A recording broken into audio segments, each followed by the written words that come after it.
Hey guys, welcome back with me again in this channel. On today's tutorial, I'm going to show you how you can create a watermark in Capcut.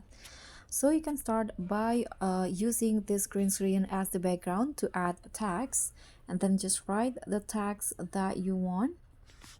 Okay, so in here, I'm going to just write, for example,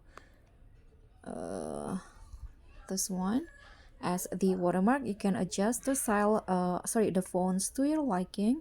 I'm going to go with this rubric, and then here you can go to styles and click on shadow, and here you can choose the shadow black, and then adjust the opacity to 100 and the blur to 0, like this. Click on a check icon, adjust the durations of the text, and export this.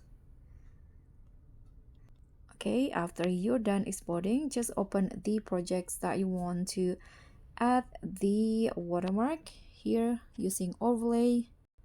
Now just click on add overlay and then choose the text video, and then just go straight to the remove background and use the chroma key and adjust the color picker into the white color.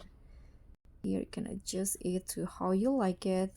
Click on a check icon.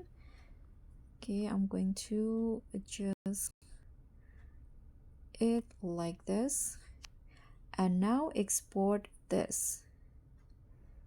So after this is exported, you can go back. Don't click on done, but go back to the editing page.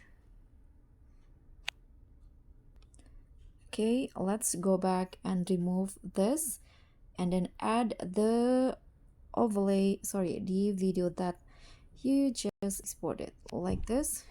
Now you can just go to transform and only okay,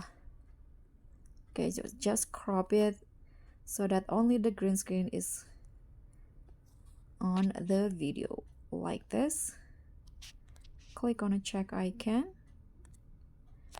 and now use the chroma key again to remove the green screen. This one, adjust the intensity and also the shadow to how you like it. Can adjust the position, and now go to effects, video effects, and add the edge glow effect. Under the lens category, find edge glow and adjust it to around 70 or 75. Now on the effects in here, you can see now this is the watermark. So now it's done. Thank you so much for watching. Don't forget to like, comment, and subscribe. Also click on the thanks. Bye.